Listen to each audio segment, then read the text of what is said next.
Hello all, good morning to everyone. From today onwards, I'm going to give deliberations on all the chapters of Indian polity by Lakshmikant. So please pay attention and make much use of these discussions. Right. And I would like to start with Supreme Court. Okay. As we know that government performs many functions like executive functions, legislative functions and judicial functions. For example, judicial functions means reviewing the laws which are made by the legislature and examining them whether they are within the limitations of constitution or not is one of the judicial functions. And also resolving the disputes between the center and the states or among the states or between the states is another function of the judiciary. In this way, judiciary plays a major role in a democratic country like India. Okay, today we will discuss the judicial system in India and the composition of the judicial structure, etc. Okay, right. And we do know that United States of America is considered as the mother of federalism because it is the first country in this world to adopt the federal structure. And of course, we have adopted the federal structure as well. Therefore, we always try to compare our federal structure to the federal structure of the USA. Okay, right. And coming to the topic, Supreme Court. From Articles 124 to 147 in Part 5 of the Constitution contains the provisions with respect to the Supreme Court. Right. And unlike the American Constitution, the Indian Constitution has established an integrated judicial system with the Supreme Court at the top and the high courts below it. So that means if you take the American Constitution, there is a federal court at the national level and high courts at the state levels. In USA there are 50 states. And almost every state has its own high court. So the major difference between the court system in American Constitution as well as Indian Constitution is, in India we have integrated judiciary. Meaning, integrated judiciary means the decisions taken by the higher courts are binding on the lower courts. Meaning, the Supreme Court has control over all the courts in India. That's why Indian judiciary is called as integrated judicial system. In that, Supreme Court is at the apex and at the state level, high courts are at apex. I think you got the point about the meaning of integrated judicial system. And the second point, under a high court, there is a hierarchy of subordinate courts. That is district courts and other lower courts. That means under high courts, there are subordinate courts which are regulated and controlled by the high courts of respective states. And this is a single system of courts adopted from the Government of India Act 1935 and enforces both the central laws as well as the state laws. That means we have a single system of courts. A single system of courts means single system of courts or integrated judicial system means both the Supreme Court and the higher courts. That means the court at the national level as well as the courts at the state level enforce both the central laws as well as the state laws. That's why it is called as an integrated judicial system or a single system of courts. Whereas in USA, on the other hand, in USA, the federal laws are enforced by the federal judiciary and the state laws are enforced by the state judiciary. So that means here it is quite opposite to the Indian judiciary. In India, both the central laws as well as the state laws are enforced by the Supreme Court as well as the High Courts. Meaning the Supreme Court and the High Court are empowered to interpret the laws made by the state legislatures as well as the parliament. Whereas in USA it is different. The federal laws are interpreted by the federal judiciary and the state laws are interpreted by the state judiciaries. So this is the major difference between the judicial structure of USA and the judicial structure of India. Now we will look into the organization of Supreme Court. So at present the Supreme Court consists of 34 judges, 1 Chief Justice and 33 other judges. That means the maximum strength according to the Constitution, the maximum strength of the current judiciary is 34, which includes the Chief Justice of India. And the Parliament has been empowered, or the Parliament has got authority to change the number of judges, meaning the Parliament can increase the strength of judges of the Supreme Court. Now we will discuss the most important topic in this chapter is about appointment of judges. You know, appointment of judges has been the bone of contention for many years, meaning through several judgments the Supreme Court has modified the process of the appointment of judges. From time to time, the Supreme Court has tried to make judiciary more independent with respect to the appointment of judges. Okay. Now we will discuss the constitutional provisions with respect to the appointment of judges. The judges of the Supreme Court are appointed by the President, and the Chief Justice is appointed by the President after consultation with such judges of the Supreme Court and High Courts as he deems necessary. That means the judges of the Supreme Court are appointed by the President, and the Chief Justice of the Supreme Court is also appointed by the President after consultation with the such judges of the Supreme Court and High Courts as he considers necessary. Right?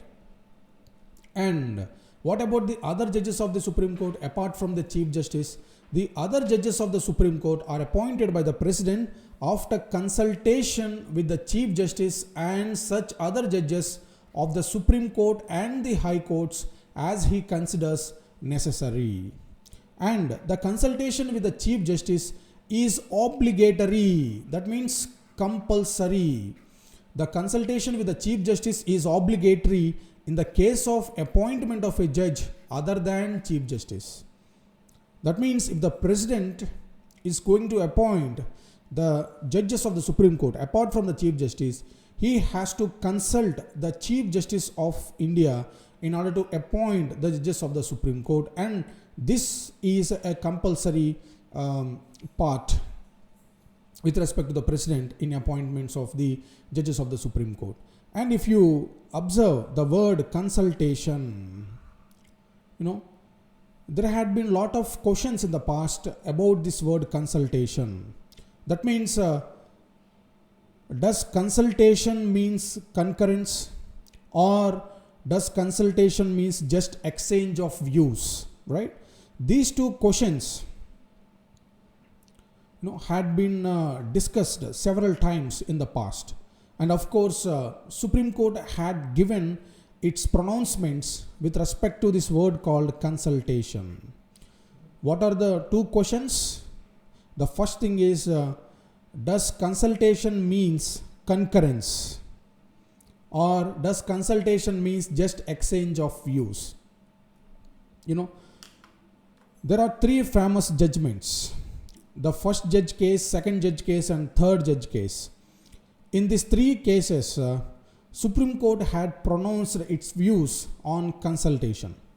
So, through these judgments, a new system has been evolved by the judiciary. That system is called as collegium.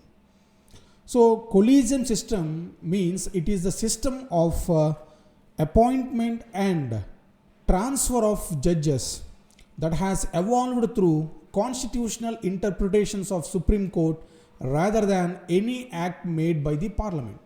Meaning, the collegium system has been evolved through various interpretations of the Constitution by the Supreme Court. It hasn't been evolved through an enactment by the Parliament. I think you got the point.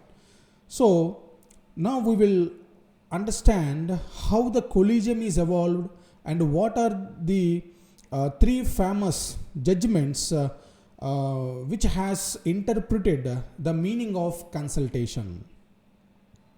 So, the collegium system has its genesis in a series of judgments called judges' cases.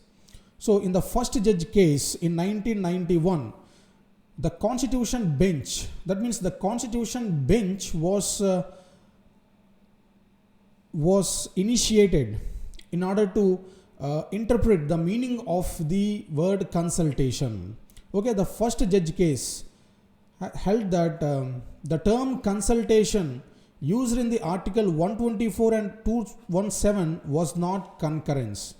Meaning, as we discussed a few minutes back, the judges of the Supreme Court are appointed by the President after consultation with the Chief Justice of India.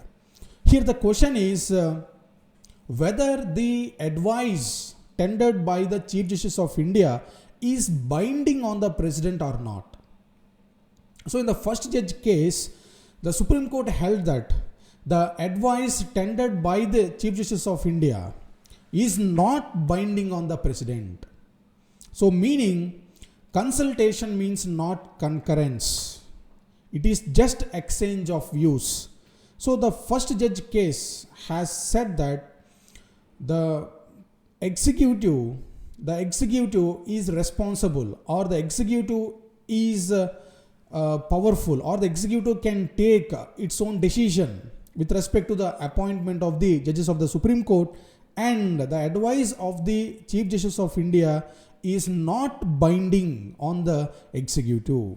So this is the result of the first judge case.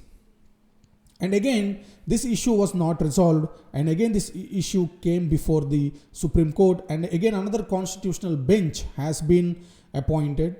It is called a second judge case.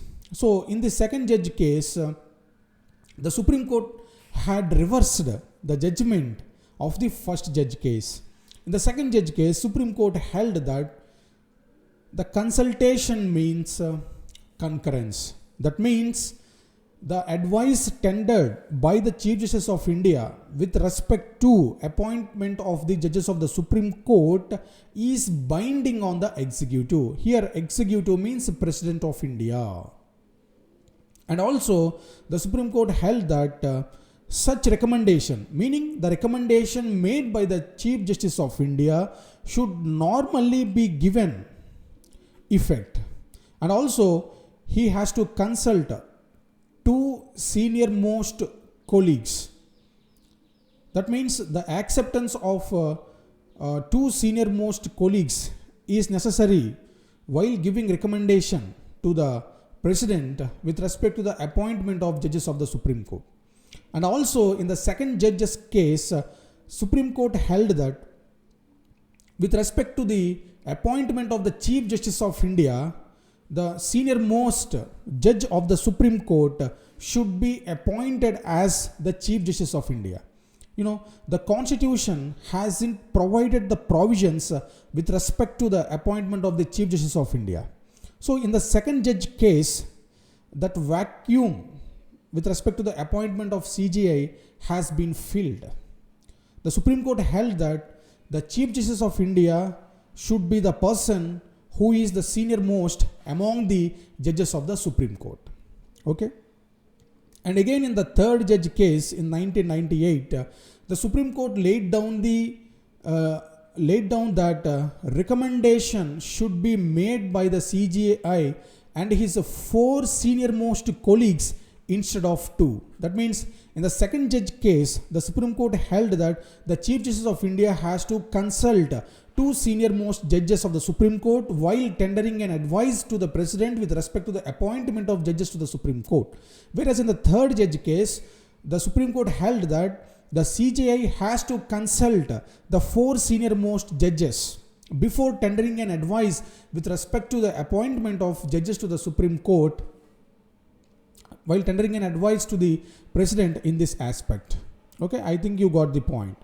So, by the third judge case, the Supreme Court has introduced a system called collegium system. Collegium system means a group of judges to appoint the judges or to transfer the judges of high courts and Supreme Court, etc. Right? So, and the next thing is the government could return the collegium's recommendation, but if a recommendation was sent again, the government was bound by it. That means if the advice tendered by the collegium is sent back by the government, if the same advice is resent by the collegium, then the government will be bound by it. Right? Now, this third judge case has introduced the process called consultation of plurality judges. Plurality means number of judges. Okay. So, in the third judge case, the court opined that the consultation process to be adopted by the CJI requires consultation of plurality judges, meaning the CJI has to get the opinion of the plurality of judges before tendering the advice to the President of India. That means the sole opinion of the Chief Justice of India does not constitute the consultation process. That means he should consult a collegium of 4 senior most judges of the Supreme Court, and even if two judges give an adverse opinion, he should not send the recommendation to the government. So from this, we can say that collegium plays a significant role with respect to the appointment of judges to the Supreme Court. The collegium comprises 5 judges. That means 4 senior most judges and CJI. And of course, collegium is headed by the Chief Justice of India. And if any 2 judges of the collegium do not agree with the opinion of the CJI, then such opinion will be considered as null and void. That means among the 4 members of the collegium, at least 3 members should accept the recommendation of the CJI. Then only the CJI can recommend or can tender his advice to the President with respect to the appointment of judges of the Supreme Court.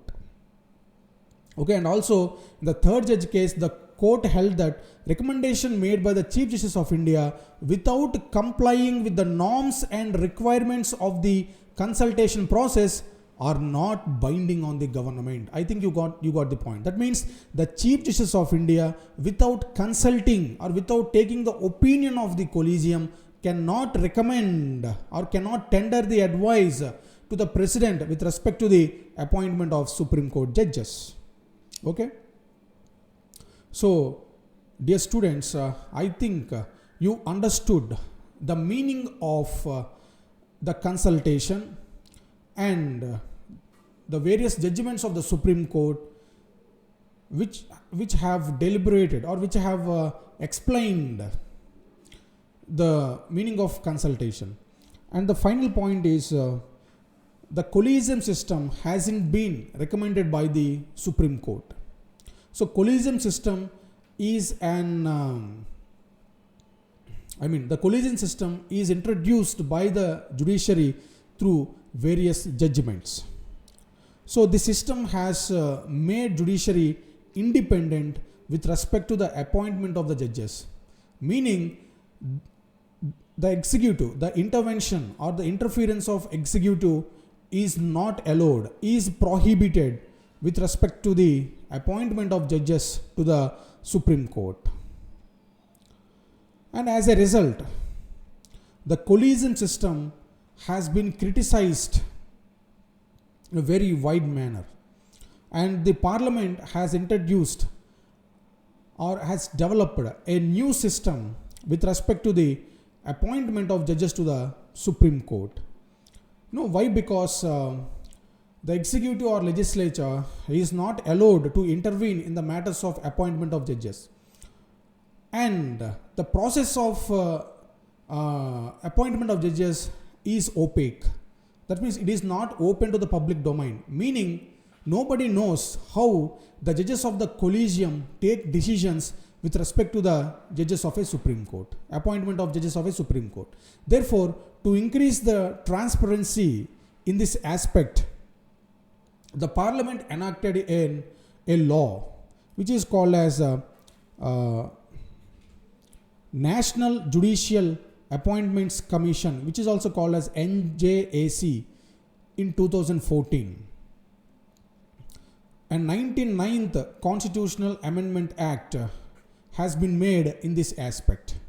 So the main objective is to establish a body with representations from the higher judiciary, the government and civil society to replace the collegium system.